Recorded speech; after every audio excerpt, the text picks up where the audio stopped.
Ever notice something strange going on in the background of SpongeBob? While you might be focused on this, or this, or this, you might be missing something like this. Here are even more details in the background of SpongeBob you might have missed. Number 1. He's headed back to the Krusty Krab! I'll beat him there! I've got you now, SpongeBob! Hey, put some clothes on! The truth will be revealed! Woohoo! Right on, Squidward! Okay, Mr. Krabs, get plenty of rest, and if things don't seem right, come back. Thanks, Doc. SpongeBob, you can't beat me! In the episode Squid's Day Off, we can see Squidward frantically running to check if SpongeBob burned down the Krusty Krab. He runs past a mother and son who, funny enough, comment, Hey, put some clothes on! Ma'am, your son isn't wearing a shirt either. Also, technically, Squidward hasn't worn pants for the past 20 years. SpongeBob's got long pants on, and you've got none. Then he passes Patrick, then Mr. Krabs as he's being released from the hospital. Or at least we thought that's where he was. Do you think a hospital really misspelled emergency? We at Nickelodeon did extensive research on the term inerrancy and found no results. It is highly possible that Mr. Krabs is so cheap that he'd rather go to a knockoff inerrancy room than a real emergency room. I mean, how do we know this is even a real doctor? It's really quite amazing. It took 20 hours to put it all back together. We actually ran out of staples and had to use a glue stick. You know, come to think of it, Mr. Krabs does have a thing for unusual spelling. Number 2. A juicy story, eh? But what kind of story is juicy enough to quench their dry news gullets? I don't even know where to begin to look.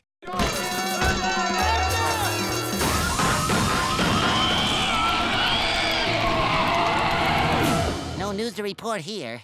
All right, a lot to break down here. From the weak security at the Bikini Bottom Bank, this guy wearing some sort of lederhosen, and I don't even know what to say about this. What I really want to point out is this character. Hold your seahorses, folks. We have an Easter egg alert. Easter egg alert! Does this tough guy look familiar to you? How about his tattoo? Does this jog your memory? Hey, Reg! All right, now it's a party. Oh yeah, check out the new ink. Thanks! Hey, look what I can make it do! That's right. This tough tattooed fish from the episode Salty Spittoon is still out and about in Bikini Bottom. Can you make it dance? Well, here, let me try.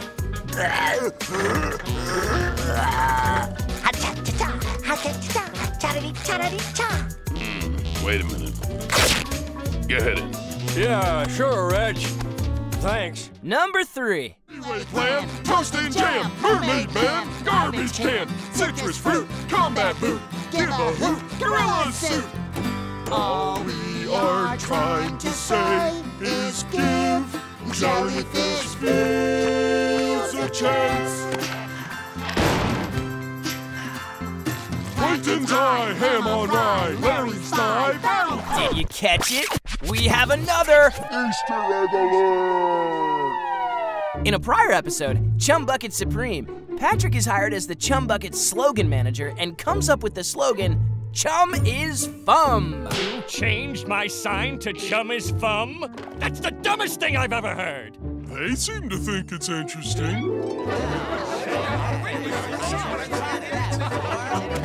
Well, look what we have here a full season later. It looks like Plankton is still advertising the signature catchphrase. I hope Patrick is still getting paid for that.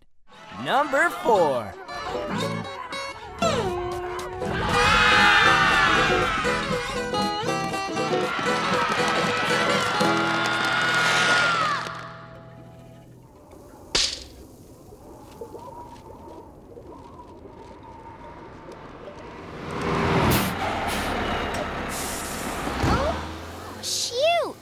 Looks like a twister hit this place. Where is everybody? Oh, hey there, Wormy. You weren't supposed to change till I got back. That ought to hold you, little guy. Howdy, SpongeBob. Sandy caught the monster! I didn't know I'd be missed so much. Golly, maybe I should go out of town more often.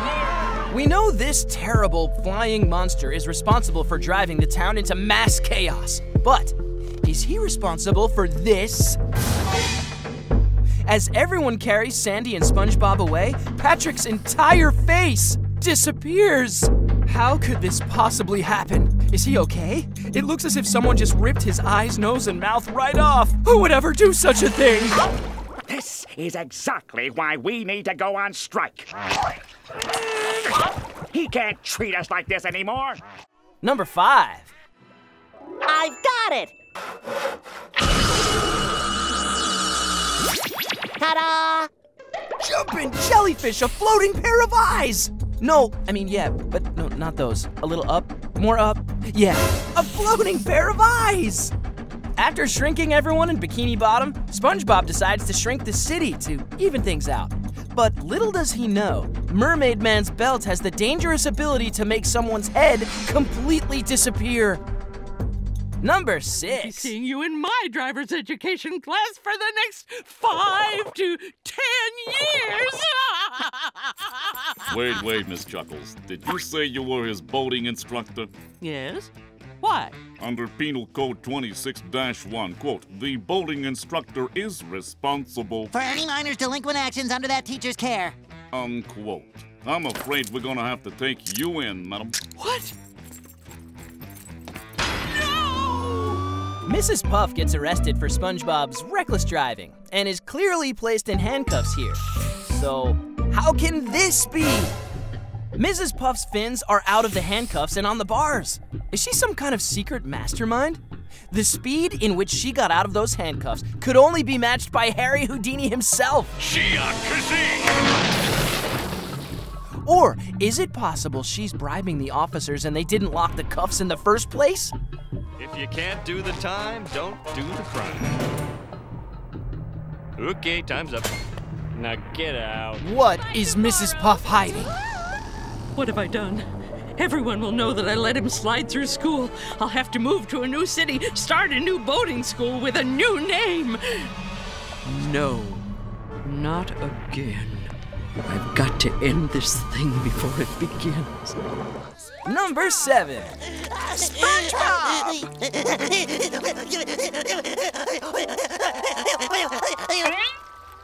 You don't have to be a baby to get old Grandma's love. I don't. Of course not. No matter how grown up you get, you will always be my little baby boo. Something strange is clearly going on in Bikini Bottom. Missing eyes, missing faces, and now this. If SpongeBob's mouth is moving, then who is this? If this was his reflection, the mouth would be moving identically, but it's not moving at all. Should we continue to discuss the possibilities of a multiverse within Bikini Bottom? Alternate timelines with alternate dimensions and alternate SpongeBobs? Oh, geez, we really need to relax. I'm not even gonna think about you-know-who and the you-know-what doing I don't care. Just gonna relax.